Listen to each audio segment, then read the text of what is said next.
it don't matter to me.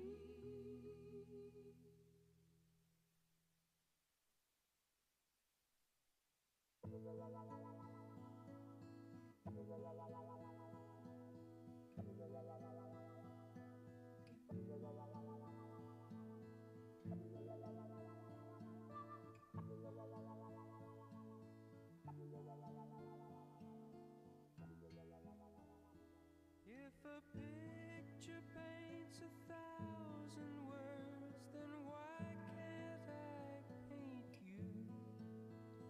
The words will never show the you I've come to know. If a face could launch 1,000 ships, then where am I to go? There's no one home but you. You're all that's left me to. And when my love for life is running dry, you come and pour yourself on me. If a man could be two places at one time, I'd be with you tomorrow and today, beside you all. Testing 1, 2, 3. Do I need to have my name tag No. Testing 1, 2, 3. I'd spend the end with you. And when the world was through, then one by one the stars would all go out. Then you and I would simply fly away.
Good morning, everyone. It's good to see you all out on a Saturday morning. I could probably be thinking of several other things I could be doing right now. Breakfast would be one. But no, it's good to be here this morning. We have a lot of information to share with you this morning, so we'll get through the full presentation. We'll take questions at the end, so as you have questions, just write them down, and then we're going to do our best to answer as many questions as we can before we get out of here. There may be some questions we may be responding to later, at a later time, but we'll try to do our best to answer what we can in a rapid response. Can we just have a moment of prayer? Father, we thank you for the blessing of Lakeside. We thank you for your blessings of your presence with us today. Lord, we thank you for all those that you have placed in our path and into this community, Lord God, to help guide it, to help lead it, to help encourage those that will continue to come for many generations. Thank you for sustaining Lakeside, and thank you for blessing Lakeside for 151 years. And Father, we ask that you continue to have your hand upon Lakeside, the decisions that you would give our leaders, the wisdom, the knowledge, the understanding that we all need, Lord God, to do what's best for this place that you have ordained for families, for generations to come. In Christ's name we pray, amen.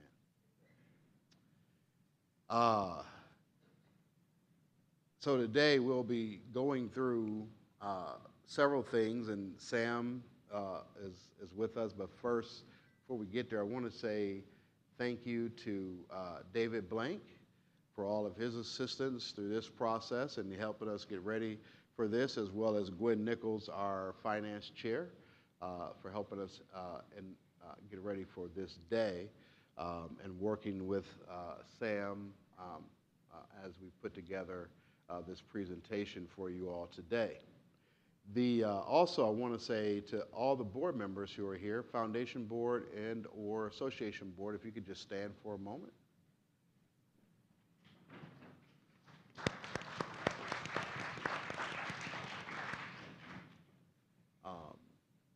It is truly an honor to serve with this board. And then also Mary Ann Kelmer, who is also on our board, but leading LPOA. We want to say thank you for all the LPOA support and what you lend to us here. So we will run through some of these fairly quickly, but given an overview, we'll go through our program performances up to date. And we'll also talk about projects that are ongoing and some that have been completed. And and then Sam will take us through our financial performances.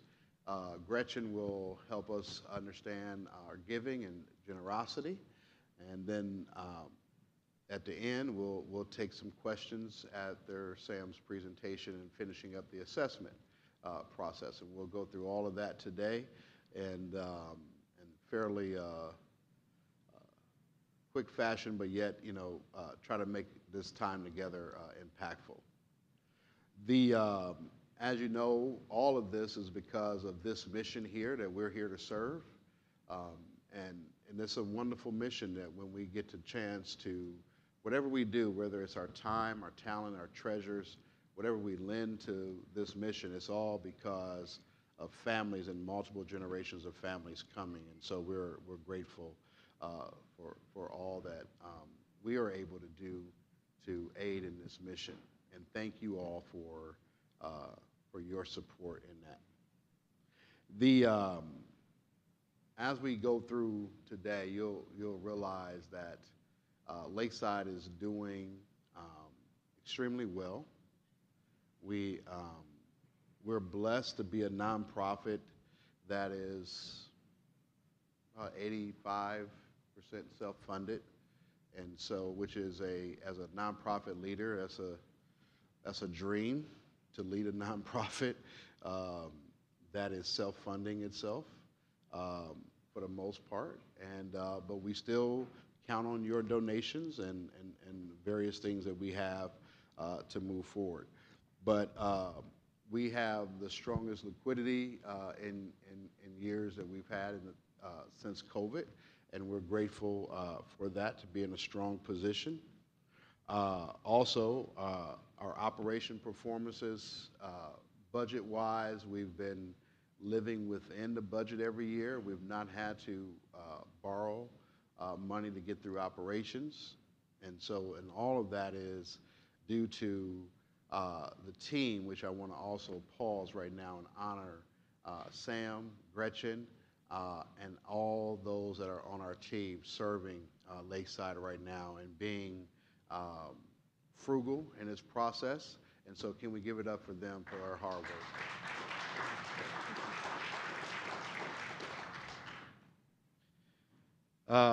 We, again, modest debt. Our revenue sources are strong right now. I know people are concerned about, Lakeside getting too expensive, but we are working really hard to try to maintain reasonable price rates for the value that we all get. In the next coming year, you'll see more specials that we'll be offering for young families and package deal bundling and various things that our team is working on right now. So we'll get through that. Also, I want to acknowledge Karen, who's also in the back as our new Vice President of Programming. She is doing a wonderful job, her and her team. And so these are some numbers that we've had to date for this year. And as you can see, our program offerings, which is, we had seemed like more things going on this year than we had in the 150th, but it was, we just had a lot of different offerings. But Karen, John, Charlie, Cataline, Jennifer, and Matt Sherbinault has been doing a wonderful job in just managing all those pieces and helping us have those things. And so if you've enjoyed the programming this year, can we give it up for our programming team? I'm going to pause here. Sam is our Vice President of Finance, and he's been doing an amazing job leading our team. And so he's going to walk us through these slides today. And so I just want to say how proud I am to be working with a man of his caliber, a man of his integrity. And it is hard to find people like Sam who are spiritual, honest, and forthright, and not afraid to speak truth to power and have honest conversations. And I enjoy the partnership that I have with him and with Gretchen. And so at this time, I'm going to have Sam come and walk us through our financials. Thank you, Charles. It is with immense pleasure and enthusiasm I welcome you all to the second annual accounting review. As Charles said, we are on the right path. Before going to the presentations, there was an Indian man who was traveling with Albert Einstein. It was a long flight. So Einstein asked the Indian man, "Can we have a competition?" And he said, "Yes." And then Albert Einstein said, "I will ask you a question, and if you are not able to answer, you give me $5. And you ask me a question, and if I'm not able to answer, I will give you $500. So the Indian man thought it's a very good deal. okay, if I'm going to lose, I'm just going to lose $5 and I'm going to get $500 if he's not able to answer. So he said, let's start. So Einstein asked a question, what is the distance between the Earth and the moon? I don't know how many of you know that. He didn't know that. He couldn't answer it. So he took $5 from his pocket, gave to Einstein. And he said, now it's your turn. And this Indian man asked, what is that which goes up the hill with 3 legs and comes back with 4 legs? Albert Einstein was thinking with all his scientific knowledge and his intelligence, he couldn't answer. So he took $500 from his pocket, gave it to this Indian man. Then the Indian man said, now it's your turn. Albert Einstein said, before I ask my question, I would like to know, what is that which goes up the mountain, up the hill with 3 legs and comes back with 4 legs? The Indian man took $5 from his pocket and gave it to Albert Einstein.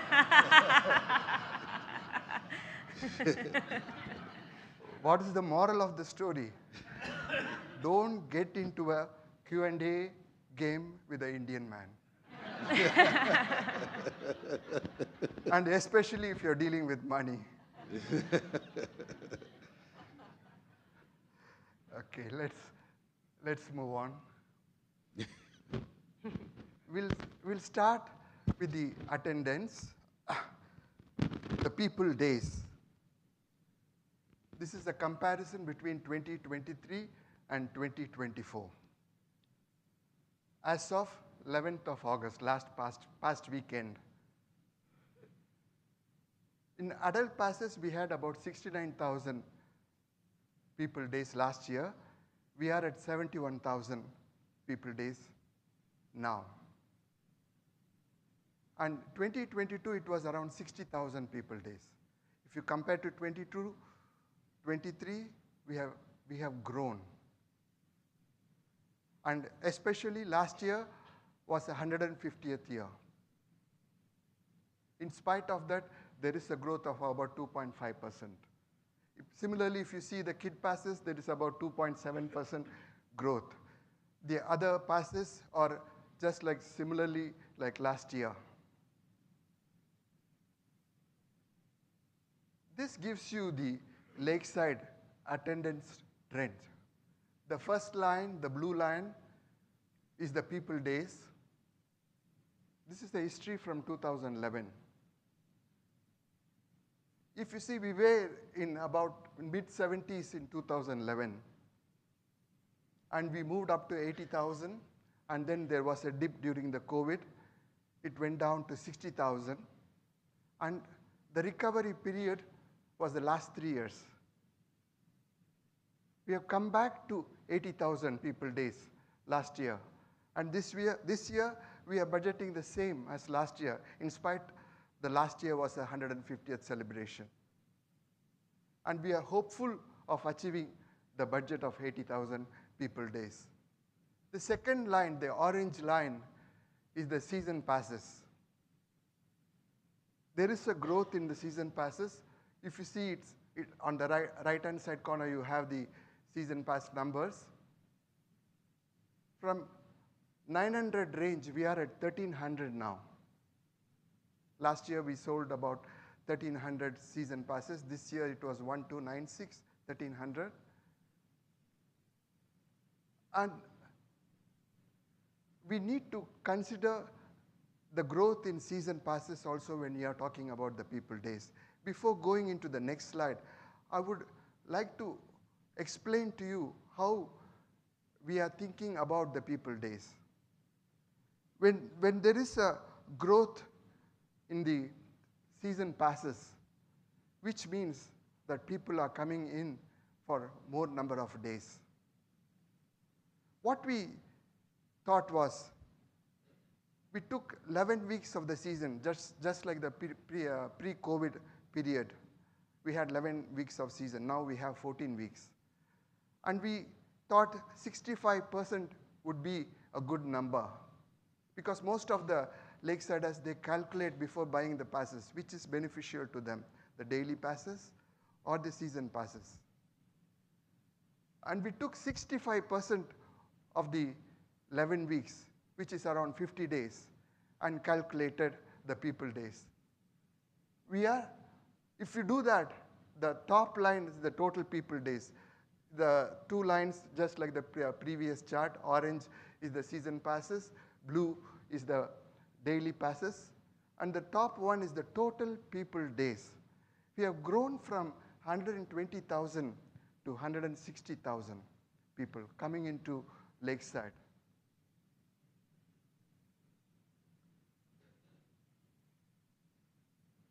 This is the revenue chart from 2015. Before going into the details, I would like to mention that the numbers which we are discussing now is pertaining to the Lakeside Association. If you compare this with the annual report or the 990s, there would be some changes because that includes the other entities like Realty, Foundation, and Memorial Garden. And the grouping and the categories are different in the annual report. I just want to mention that to you. See, we were at 6 million in 2015, 6.2 million. Now we are at 11.31 million. Many of you would say, oh, it's because of the price increase. It's a combination of price increase and also the growth, which I explained to you in the earlier slide. That has helped us to reach these heights, the 11.31, a record-breaking revenue for Lakeside. This is the Lakeside Pass revenue. I would like to call this as a Lakeside Pass instead of saying gate fees or gate tickets, because when you buy the pass, you have so many benefits inside Lakeside. You get to enjoy all the pleasures of Lakeside. So it is a pass that people get it. In 2018, it was 3.4 million. Now we are at 5.6 million. And 46% was in 2000, 46% of the total revenue was the gate passes revenue. But now we are at 47% last year, and this year our budget is 49%. Almost half of the revenue is coming from the gates, from the passes, which is a very good news for all of us. We are bringing in more people inside Lakeside. Not only that, the revenue is also growing.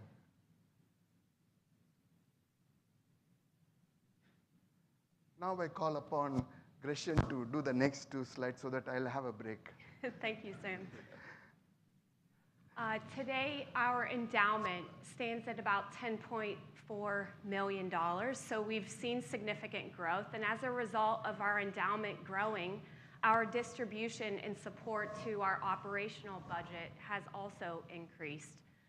This past fiscal year, the endowment contributed about $369,000 to our operational budget. Some of those are designated support, like the symphony or the preacher of the week. Some of our educational Chautauqua lecture series are supported through our different endowment funds. The Lakeside Chautauqua Foundation Board manages our endowment through their partnership with Key Bank, where our endowment is held. And currently the spending policy is 4% over 3 years, and we look at a 4-quarter trailing average. So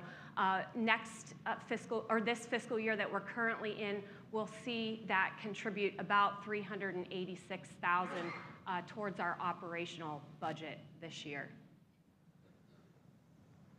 Our giving over the history has trended. So you'll see as we look back to 2017, Our annual fund was about at $500,000. Restricted giving was at $100,000, and we were contributing about $200,000 of new gifts into our endowment.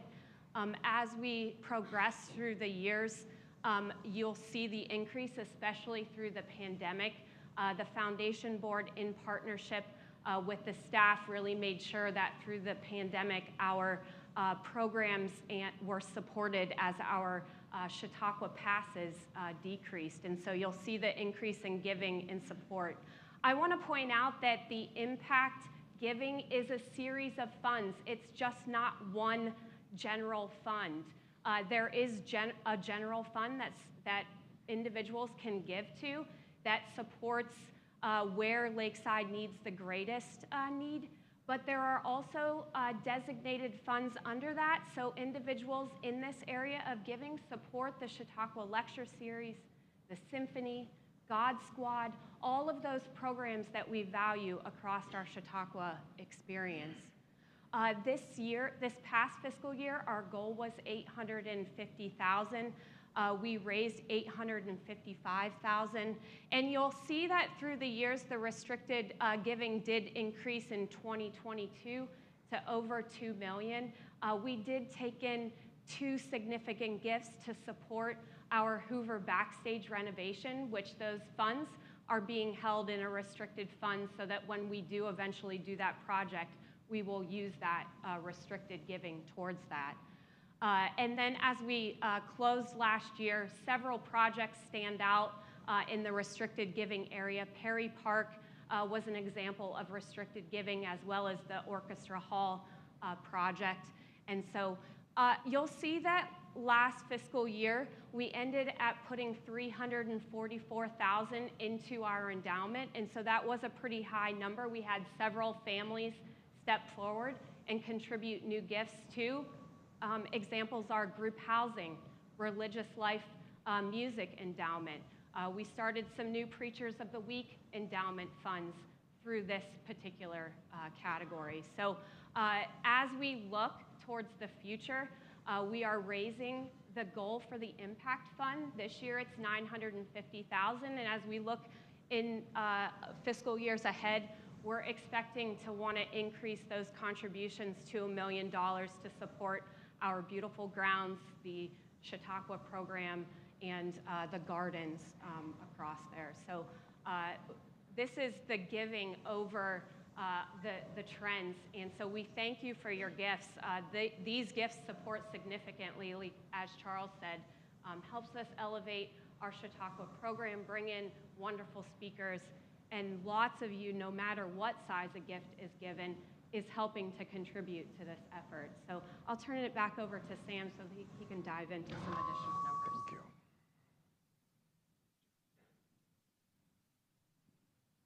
I would also like to mention that Impact Fund, or the annual fund, is about 8% of our revenue. That should increase.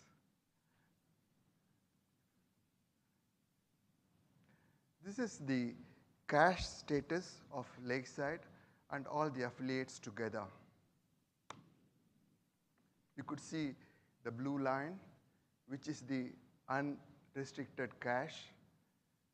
As of this is as of the end of the financial year, 31st March. 31st March 2024, we had $3.8 million of unrestricted cash. You could see from 2023 to 24, there is an increase of about 1.1 million. You must be wondering what it is. It also includes about 230,000, which we have designated for the Streets project, which is a form of restricted. We don't use it for anything else. Is it for the streets? And we also received a grant of about $912,000, Ohio Arts Grant. And this will be used in the next 3 budget years. I will come to it when we discuss about the other financials. The orange line is the restricted amount of $2.7 million which we have in the bank. These are also earning interest. This chart should give you a lot of comfort. We have a very strong liquidity. And last 3 years, we have never borrowed any money. I know many of you are worried about the debt situation of Lakeside. I would like to point out that we are in the right direction. We have about 1.3 million of debt, which is around 4% of the total assets.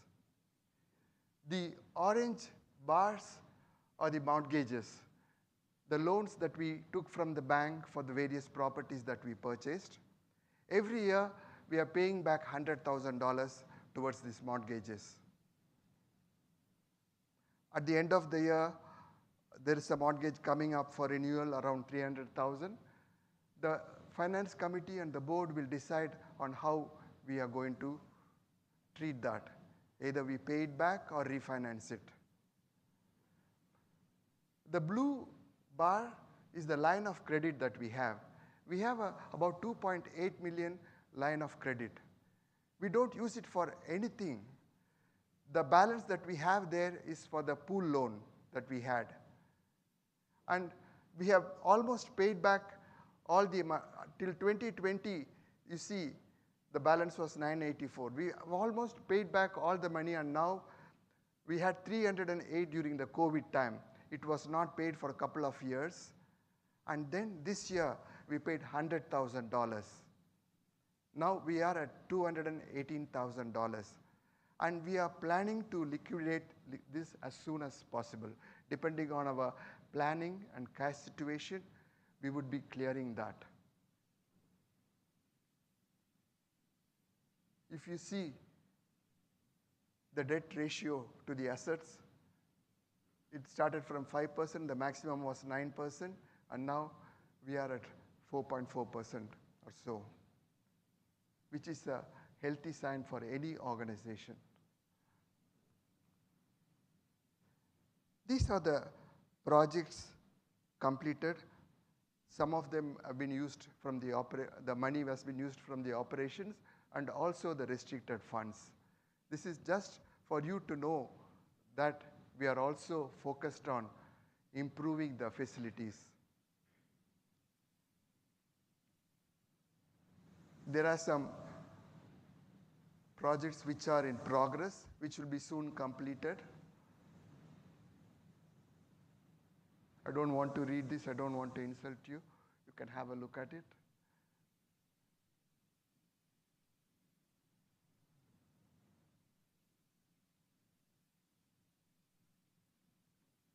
Go to the next. Now we'll review 2023-24 financials. This is a comparative statement of revenue, expenses, and operating surplus. We budgeted about 0.491 for the last financial year, but we ended up with $914,000 of surplus, an increase of $423,000 over the budget. I'll give you the details later.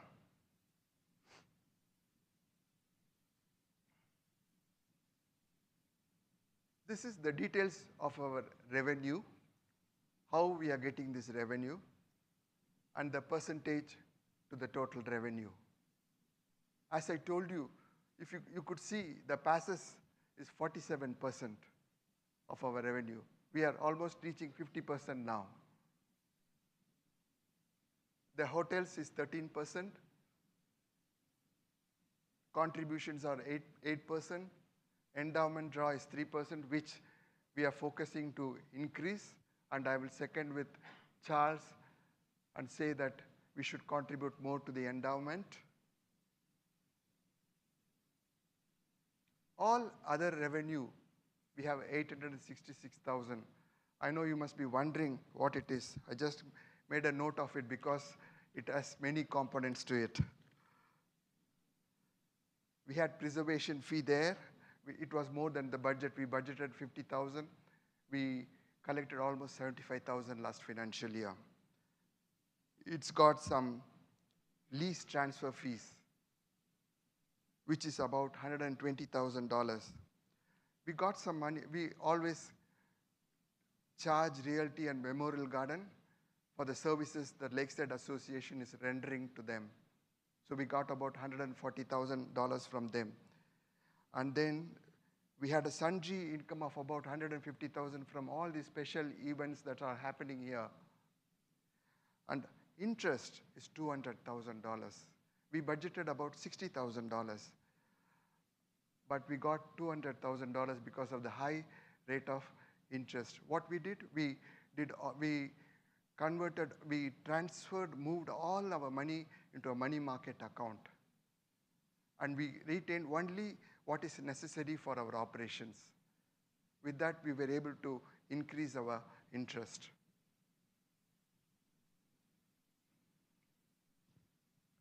This is a comparative statement to the budget. As you could see, we have a shortfall in accommodations or lodging, about 140,000. Now we are focused on improving that. And this year, we have improved. And last financial year, we were able to compensate that with the 400,000 which we received through interest and other sources, which I explained to you just now. As a result, we had $256,000 excess to the budget on our revenue. This is a chart showing our expenses and the percentage to the total. As you could see, half of our expenses are payroll costs, payroll and benefits to the employees. To run this place, we need people. Wherever you go, you will find people working there. The maintenance staff, development staff, marketing staff, programming staff, administration staff. All these are the expenses of the payroll and the benefits. On the program, we are spending 9%. On taxes and insurance, 5% because our insurance premium has gone up last year.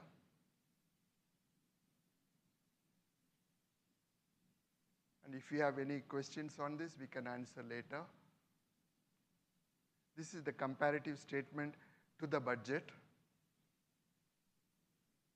See, we saved $153 from the budget on payroll costs. Yes, there are some overages, like in maintenance. There were some emergency situation which we need to attend at the beginning of last season.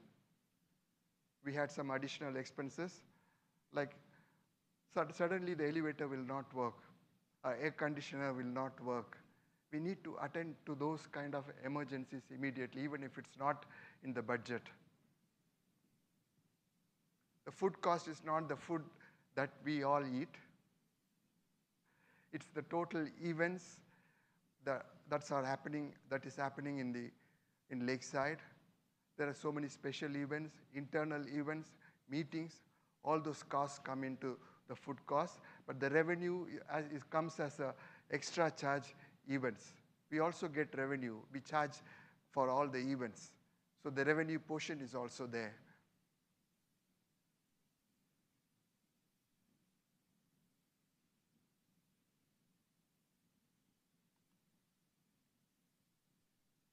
This chart gives you the detail of the operating surplus. Last year we had $914,000, as I explained to you earlier. Out of that, we spent $271,000 towards facility upgrade, which is a very low number considering the maintenance that we have to do.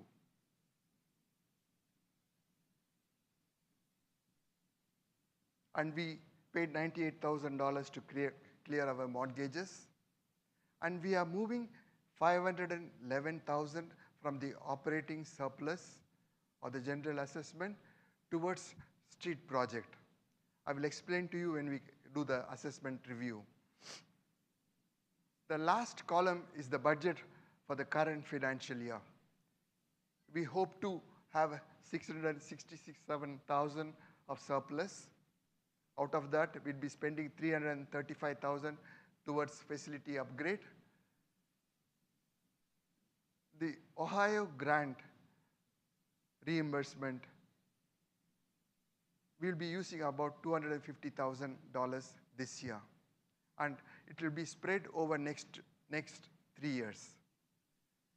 It's not that we are spending that for anything else. We are using it in the operating budget. The long-term debt will be clearing about $95,000 this year.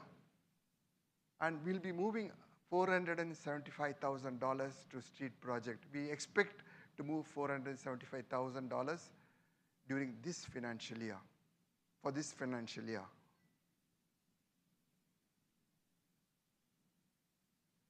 I know this is an eye chart, but I will explain this to you. I hope you're able to see these numbers. I could not make it much bigger than this. As of 1st April, this is unrestricted cash, which we could use.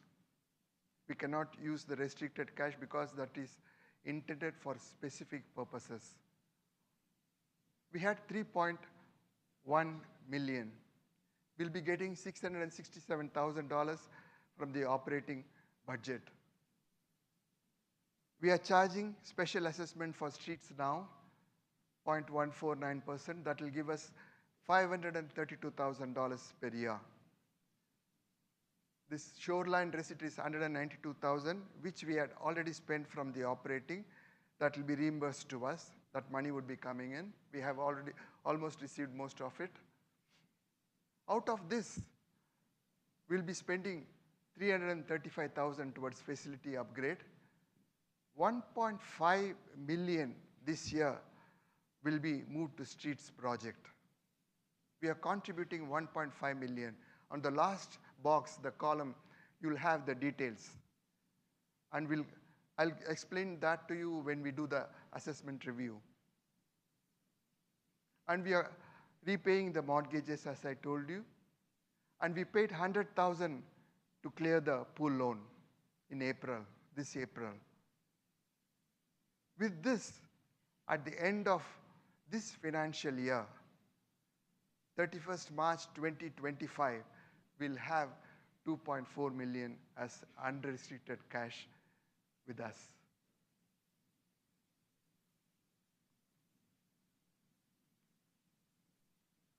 The most interesting part for all of us, and Bill likes it.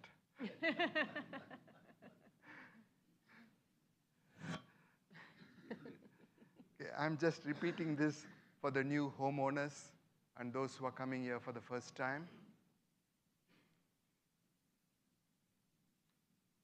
The lease mentions that the homeowners will pay not exceeding 1% towards sanitary purposes and street improvements. We are charging 0.491% as general assessment, which gives us about 1.7 million. On an average for 970 parcels, it is $1,800. It may vary depending upon the value of your property. If your property is of a higher value, you'll be paying more. If it is less, you'll be paying less. It is just an average amount.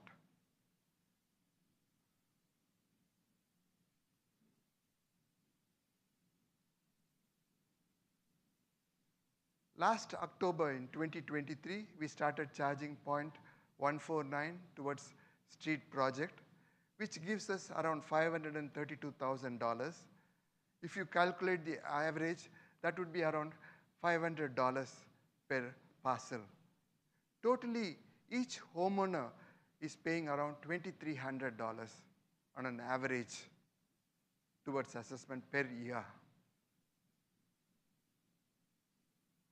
and the rubbish is 230,000. This is the assessment revenue from 2019 to 2024.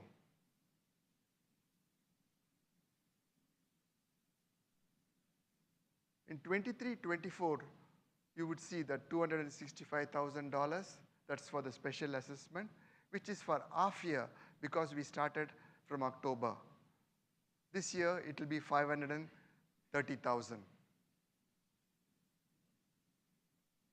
The total assessment revenue last financial year was 2.2 million.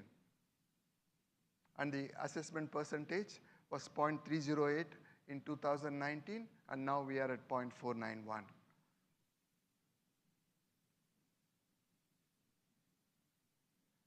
We discussed this in detail last year, how we are allocating the expenses to the assessment.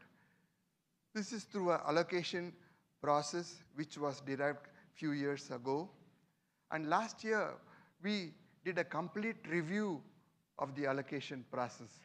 Every account was analyzed, and we agreed that most of it, the allocation process which is done for municipal services, are in order. This is not the percentage of the total expenses. This is 1.7 million is the municipal services expenses. Out of that, we are allocating 76% towards ground, maintenance 71%, and if you see whoever maintenance, these are all very small amount. These are not big projects. These are the repairs to the bathrooms or the walkways or the pathways which we do every year.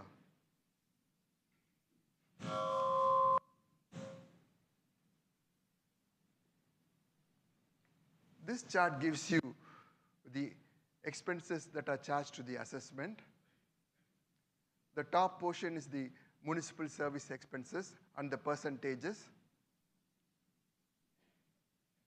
The administration expenses. I would like to point out to you, if you see in 2019 it was 27%. Last financial year it is 10%. Last year when we discussed it was 19%. We reviewed the allocation process for administration expenses, and we felt what has been done in the prior years cannot apply to the current situation.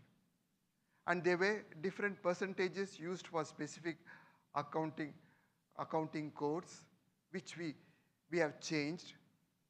And this ratio is determined by administration expenses to total permitted municipal service expenses. With that, we arrived at 9.6% or so, which is 10% rounded off in the chart. And we have allocated administration expenses to the assessment portion of the revenue, which is to, if you see, last year it was $422,000. Now, this year, it was $228,000.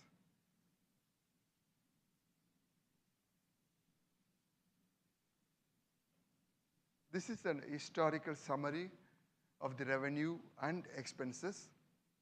As you could see, the first 3 years, we had a deficit. That was the reason the assessment rate was increased. When the assessment rate was increased at the end of the year, we did the allocation process, which was explained to you last year, and we arrived at $446,000, which is an excess on the assessment account. And we are moving this to streets project. We have already spent $32,000, so $478,000 we are moving to streets project.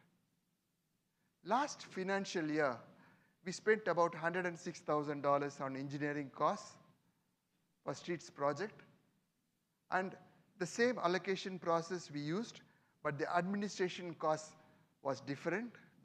the ratio was different. And we are moving $405,000, totally $511,000.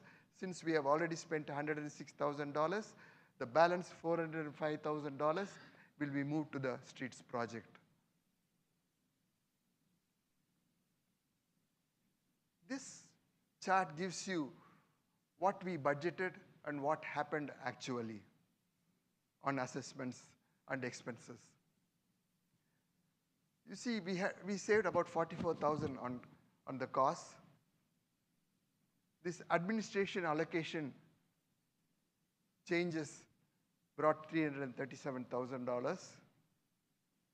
And we planned to spend $200,000 on street project. We spent only $106,000. That was $94,000. With that, we have saved about $475,000 from the budget. This $405,000 will, as I told you, will be moved to street project. We'll look into it later. So what we are doing with this money? That would be your question. 22-23, we had $446,000 to be moved to streets project. 23-24, $405,000. This is netting off the expenses, after the expenses which we had already spent. These additional investments will reduce the burden on the homeowners and also will help us not to increase the current assessment. This is the cash flow for the streets project. On the third column, you would see that's the beginning of this financial year. We had $232,000 in streets project. We'll be moving $1.5 million this financial year. This $446,000 of 2022-23 will be moving it in the next 4 years. We have already moved $100,000 for this financial year. The balance will be moved in the next couple of years. For 2023-24, $404,000. This current year budget, we expect to move around $475,000 to streets project. This $532,000 is from the special assessment that we are charging. Totally, we'll be contributing $1.5 million this financial year to the streets project, which is a very good news. And the expenses are, as of June, we'll be having more expenses of engineering costs this year. The actual construction costs will start from next year. That's why we said to be decided, because we don't know what it will be now. The total project cost is expected to be around $4 million. And we are at a comfortable situation on finances for this project. Thank you very much. And I request Charles to continue and close the presentation.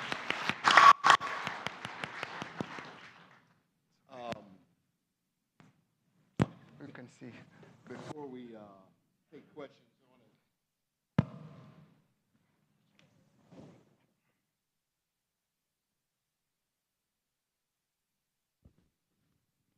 I think we're good.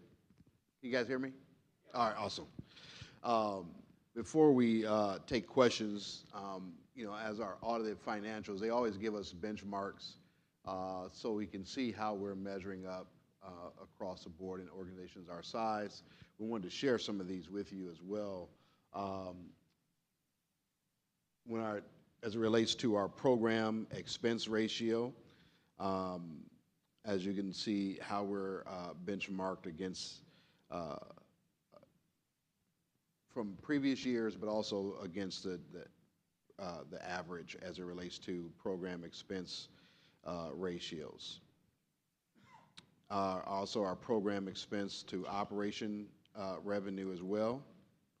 and then our management expense ratio, which we are down compared to most organizations, and we've been doing extremely well as it relates to this. And so this report card we get from the auditors really just aids us in helping us understand how we need to move and in which direction we need to look at defense.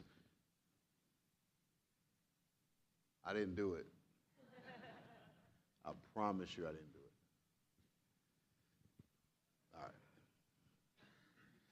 All right. As it relates to cash flow, the benchmark is, at 3, we're at 5, so we're operating benchmark between 2 to 4 months of cash, program expense, and operation revenue. All right, Mike's coming down. You know I'm in trouble when Mike comes down.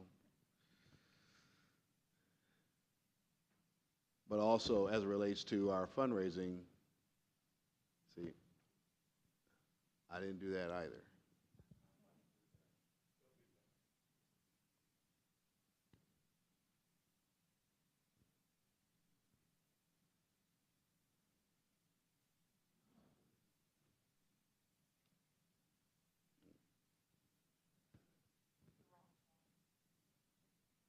It's not moving though. All right, there we go. Okay, here we go. And then we'll make all these slides available to you for download so that you can have them. But debt to net assets, again, have trended well and doing extremely well compared to the benchmark of where we are. So at this time, we will take questions that you have. We have Larry and Karen that's going to help us with mics. So if you have any questions, just raise your hand and we'll do our best to. Yep. Oh, you're going to hold it. Okay. I want to thank the whole administrative team for this presentation. It was excellent last year. It's just as excellent this year. So kudos to everyone involved. Second, I couldn't help but notice how well we're doing with the streets and drainage project. And I can't help remember what this looked like 2 years ago when we were looking at $20 million. And now we're going to have just what we need with 4 to 5. So thanks to all who are involved in bringing that number to where it should be. Thank you.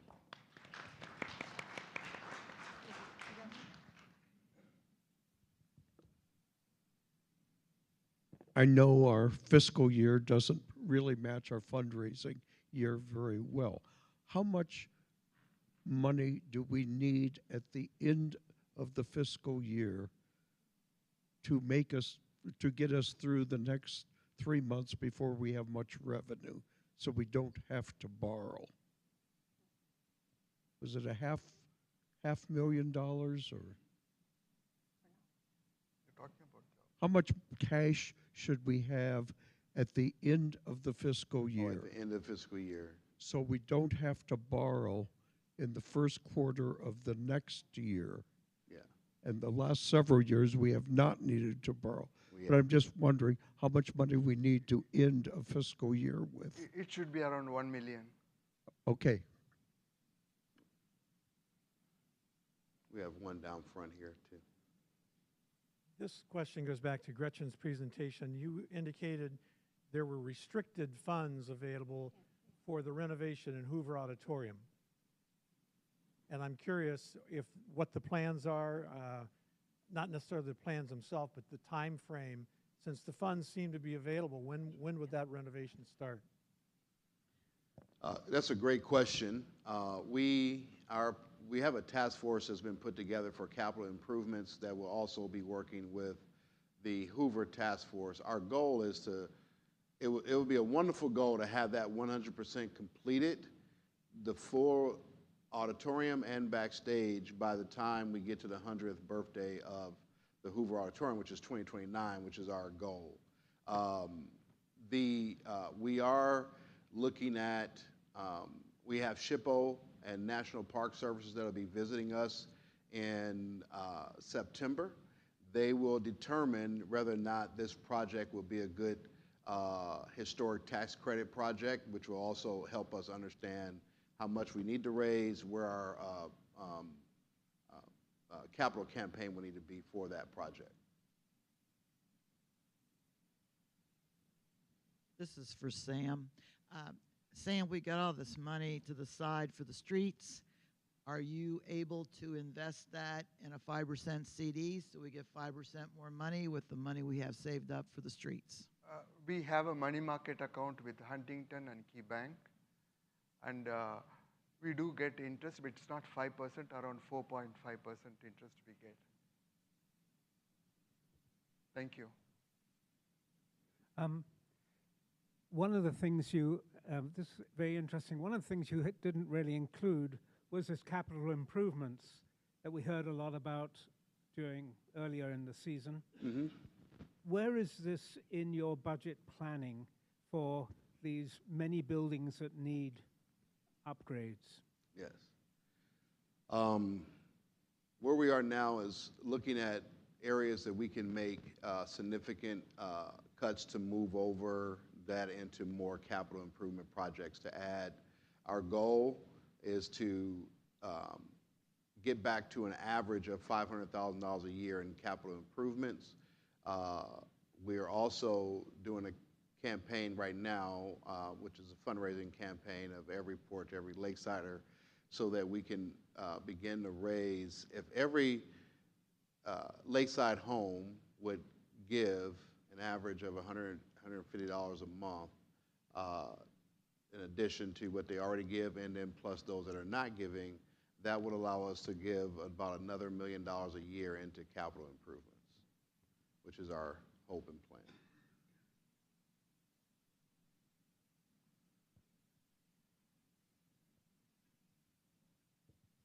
That sounds great.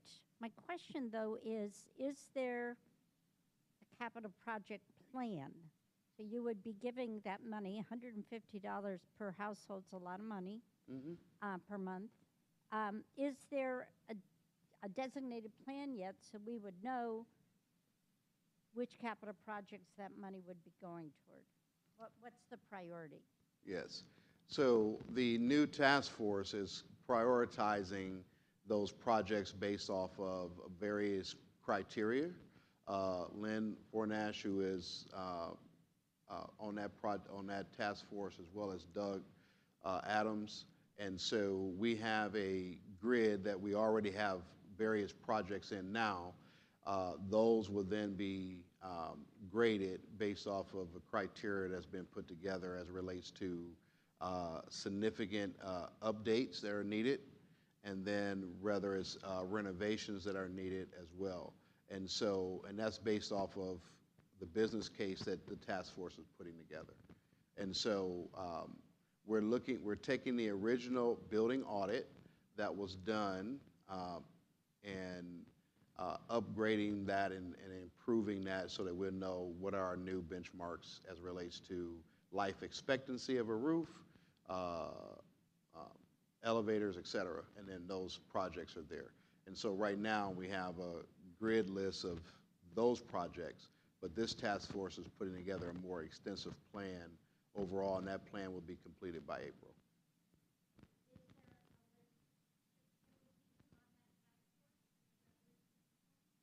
We will be having that listed once it's completed. Doug and Lynn is compiling names right now. We just got that approved by the board at the last board meeting. Charles, if I could interject, yesterday's Lakesider gave the ad and the kind of skills we're looking for people to join the task force. So we're in the recruiting mode of people to join it. So look at yesterday's Lakesider. If that fits you and you're interested, my email address is there. I'd love the opportunity to talk to you. I'm not sure my perception is accurate, but it seems to me like we've had an increase in the number of staff. And so I think an additional slide that would help me to understand this more fully is to look at the number of FTEs over the years. The number of full-time staff? Okay. Combination, yeah. Yeah. Our total staff was our full-time employees, or our year-round, I would say our year-round employees was at 42 in 2019. And 2022, it went to 58. We're at, last year we were at 53.5. This year, we are at a total of 55.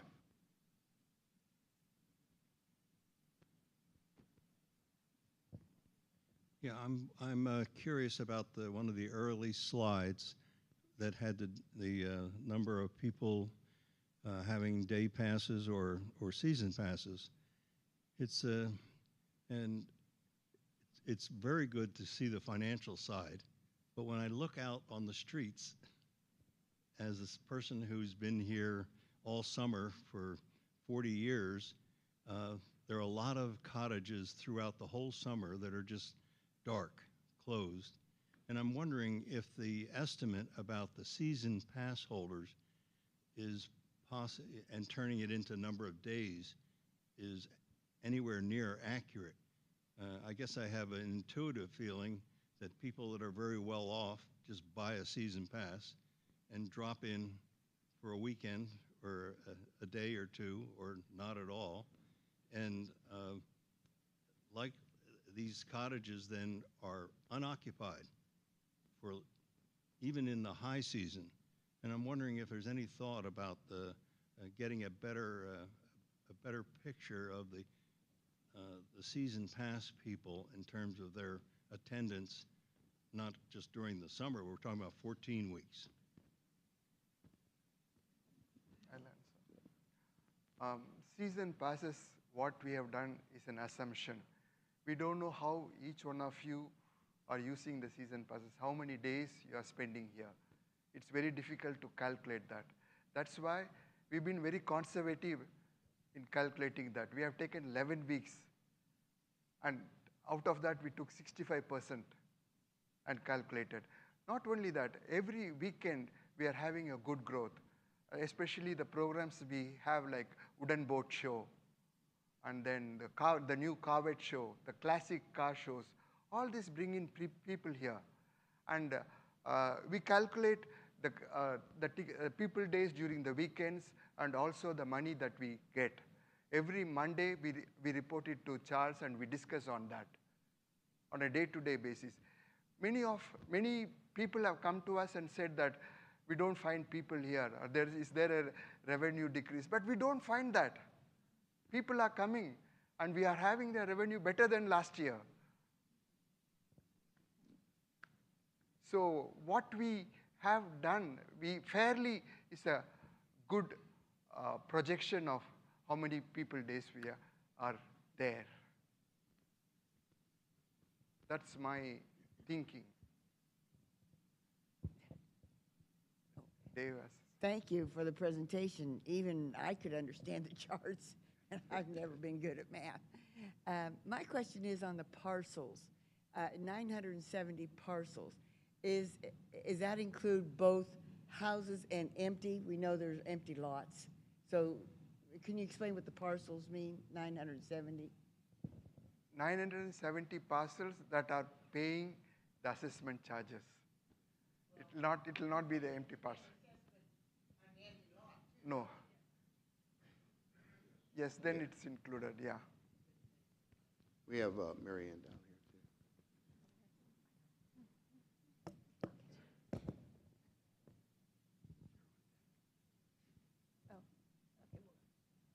My question is related to People Days, how that's calculated in terms of gate passes.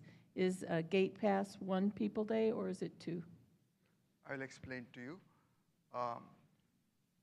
We cannot take the number of tickets sold and say that this is the people came into Lakeside, because some of them would be buying 10 days ticket, some of them would be 7 days ticket, some of them would be 3 days ticket, 2 days ticket. So each category is calculated as Like suppose if you are buying a ticket for 10 days, 1 into 10, it's calculated as 10 people days. 10 people are coming into Lakeside. That's why we call it as people days. Dave Blank, a little bit on the season pass, a little more. There are close to 1,000 properties and 1,300 season passes. That's about 1.3 season passes per property. Now, of course, there are a number of properties which are just held for rental. There are a number of properties where many families share them. But we thought that the 65% for 11 weeks idea, the 50 days per year, would be a conservative approach to trying to get a sense of how do you add people days from the season passes to the more casual visitors. If you have a better way, we're certainly happy to look at it. It's a guess, but I think it's a pretty strong guess, and I think the number is really higher than 65%. It's higher than 50 days per year. Every Lakesider knows how to calculate whether they should buy a season pass or not. That's the truth. Oh, my question is whether you would consider offering a different level of gate pass that would cover only Hoover Entertainment, so that people who live in nearby counties and want to go to a show wouldn't have to buy a 24-hour pass when they're not going to use the rest of the facilities. It might be a pass from 5 o'clock so they can come and have dinner and do the show and leave, and it might be a way to increase our revenue rather than restricting people who want to go to the show to a 24-hour pass that they wouldn't use. Yeah, that's a great point. The problem is if we put the value on the show, then we have to put the value on what we're spending for each show, and then try to calculate an average in that. Most, let's just say, newsboys, for instance, right? If we were to try to calculate that ticket price just for that show should have sold for $55 in order for us to average out and make money off of that show, right? So, so when you think about your pass, and if we would discount that pass even more from what we're giving to people who are coming in for the full day, we'd have to ratio that a different way, and probably that season, our daily pass has a value right now of about $135, I think it was, when we averaged out everything. If you're paying a lower end of public pool, paying a lower end of pickleball, tennis, et cetera. And so we're still priced well underneath that, but we've thought about that. We've planned with some ideas now as it relates to the best way of doing it, just to get people in for the show and how to calculate that. But right now, I just think our daily pass is already below most average show prices when you see these artists in other places.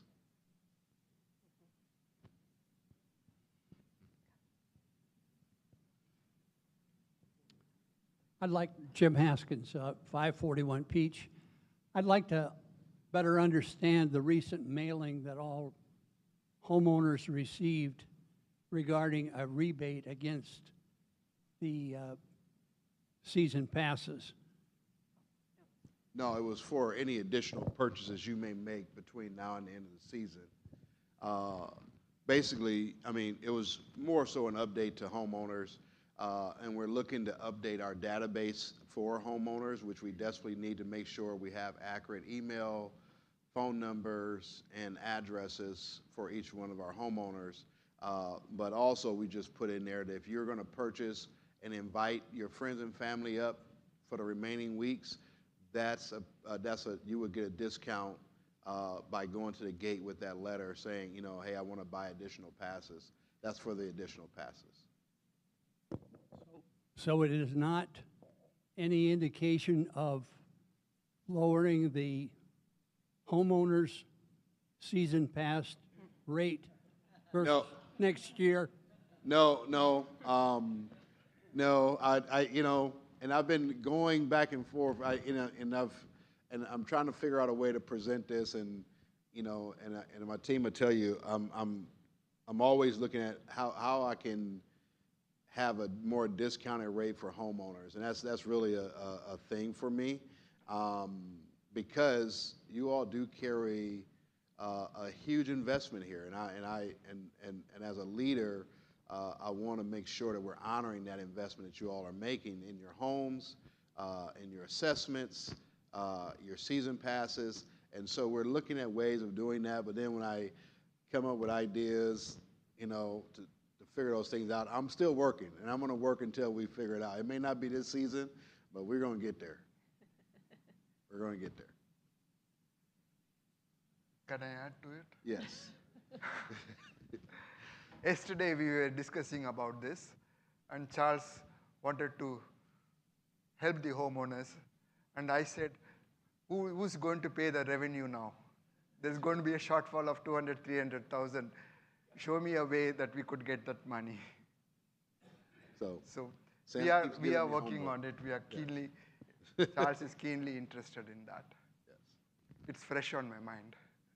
Hi, Carol McKinney, 6 years on the foundation board, 40 years Lakeside, multiple capital campaign, too much financial background. That being said, last year, the president of the board said that if we read the 990s, explore the 990s, look at the audits posted, we can figure out, as not being part of this excellent information we got today, what's going on. So during the winter, when, of course, I had nothing better to do, I did spreadsheets of 4 years of audits, 4 years of 990s, realizing those are always delayed, and when they're provided for, so it's not current information, I couldn't figure it out, and I really did a deep financial dive on it. In fact, there were a number of lines that said, 6 figures for travel. Pretty sure you guys aren't flying first class, to Rio and things like that. So you can't really even tell what's in some of those audit lines. So I would put a request out again that we can have ongoing access. This was excellent information, and I hate having to wait like 2 years to find out what happened a year ago. Yeah, that's an excellent point, Carol. And in some of those lines, I see how that can, because I remember getting a call one year, a couple years ago actually, and said, hey, are you going? What is this travel thing about, right? And I'm like, well, it's the artists that come in, right? And so we have to pay their travel. Some of those line items get in there depending on how the contracts are written and how we have to allocate those dollars. And so this is a very complex organization when you actually come here. When I first came, and first thing looking at the financials and looking at the spreadsheets, and I'm looking at all these, cost centers. I mean, it's enough to trip your epilepsy, man. It's and so we're just, so trying to find ways to simply account and do the accounting is not an easy task. But through Business Central, we did the conversion over through Microsoft Business Central. That's gotten a lot better on the reporting side. And as we're noticing, we're going to probably be collapsing and expanding some cost centers, but collapsing some and moving them over so they're a little bit more self-explanatory. When we talk about our program costs, for instance, if I'm in a simple or nonprofit organization, anything that's allocated to direct program costs, I have it right here, and it's just underneath this program line. And so here, it can be some in food, some in travel, some in there, and that's so it's a little bit harder to get those direct costs. But we're working on it and trying to make that. And then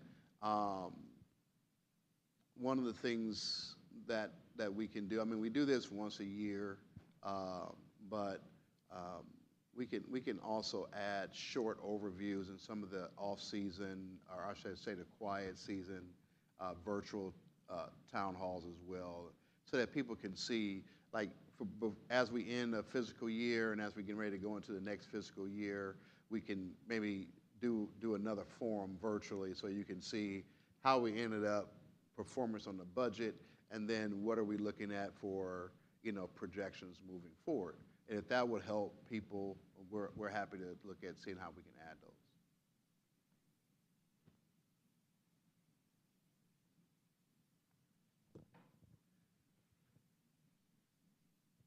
Yes, you mentioned an increase to 55 from 42 full-time jobs, and I'm sorry, I'm Don Ramsey.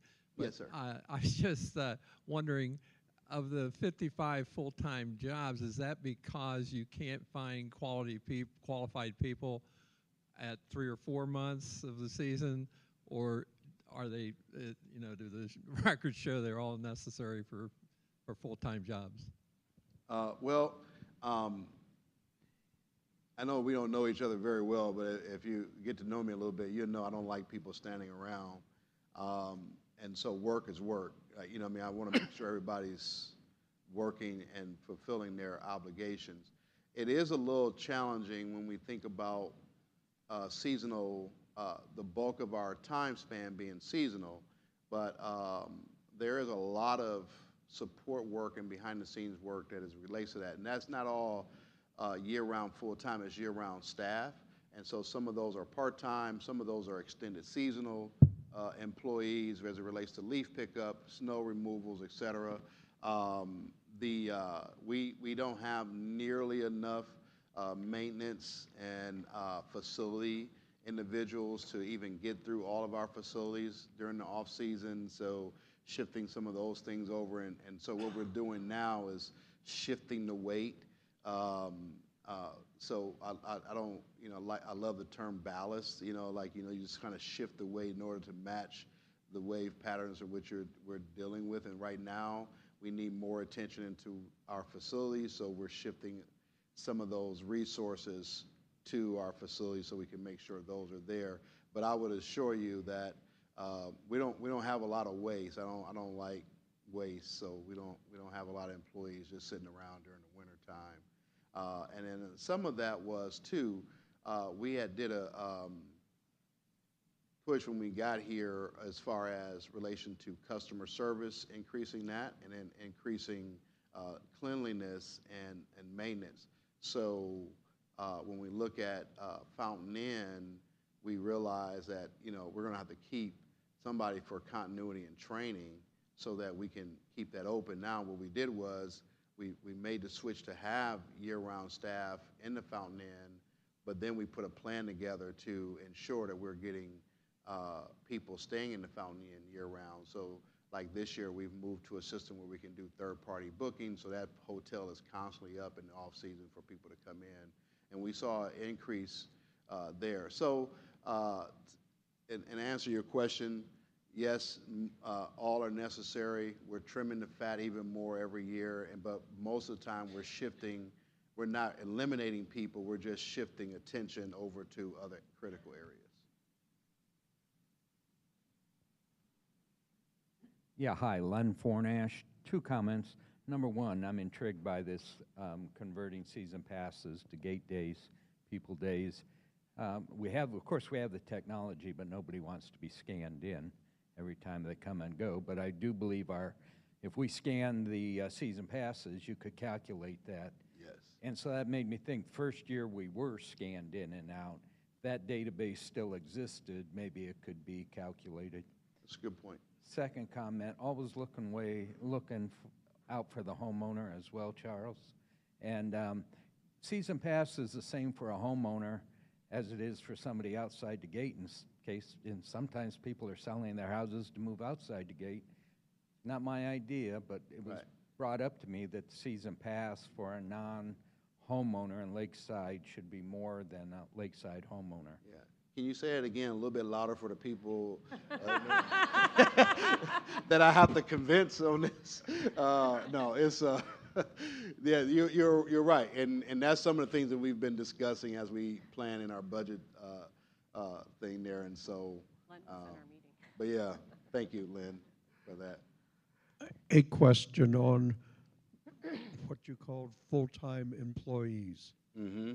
Are those all full-time employees, or are they some of those part-time employees? Their salary is based on part-time work, but it is paid uniformly during the season. Say that one more time. They have an annual salary that's based on part-time work, heavy in the summer, lighter during the winter. Mm-hmm. But it's a part-time salary, but it's paid uniformly through the year. So they get paid every month. Yeah. But it's a part-time job. Yeah. I was wondering, when you said 55 full-time, did that include people that are actually part-time but paid through the full year? Yeah, that's year-round staff. That's just a total number of year-round staff. Some of those are part-time. Right. Some of those are full-time. Right. But we don't have too many. We have a couple contract hires that are heavily in the season and then lower there, but those are more contract hires. Those are contract. Yeah. But we have a number of employees that are paid through the full year, but are part-time work. Yeah, no. No part-time. Not paid full-time and then part-time. We don't have any that are that way. Say that again? If they're that way, they're hourly. So we don't have a salary person necessarily that works extra during the season and then lower in the summer, in the winter. I figure if I got to work that way year-round, everybody's going to have to work that way year-round. Well, I know, but I talked to a person, an employee, who said he has a part-time salary paid uniformly through the year. It reflects a very heavy summer load and a light off-season load. If they're part-time, they're part-time. They're expected to work those part-time hours year-round. Now, some people, if their salary, like I'm thinking of one person now who is salaried. He's salaried. Right, and but they're salaried at a 24 hours a week, right? So, but they may work more than that because of who they are and the workload that they may get, but but they may not necessarily do that in the winter. It just depends on the workload. Yeah. Yeah. But their workload is still, they never fall below their average salary workload, if that's what you're asking. They're still expected to 24 hours a week regardless. We'll talk. Okay. Separately. Yeah. Okay. Now, are you pitching for yourself to come on staff? Okay. All right. I just want to make sure I understand. So I'm wondering how locked in we are to our current money markets, because there are banks now that are offering more than the percentage that you mentioned. I saw one recently that is 7.5% for the first 30 days, and then I think it goes to 5.25%. And whereas a percent here or there doesn't seem like much, but on that kind of funds that are sitting waiting for a project to start, if we utilized a higher percentage, even in the short term, and then compounded on that heavier front load, would give us some nice income. Thank you for the question. We are working on that. Finance committee has appointed 2 people who are looking into it. Maybe we'll go into CDs, short-term CDs soon. And we are also requesting the bank to look at the rates, because we need money for operations also. Sometimes it is higher, we need higher balances during the season. During 3-4 months, we need a very high balance in the account, and the money keeps coming in. So the interest is calculated on the daily balances. Okay. We are looking at the CD option too. Soon we'll be doing it.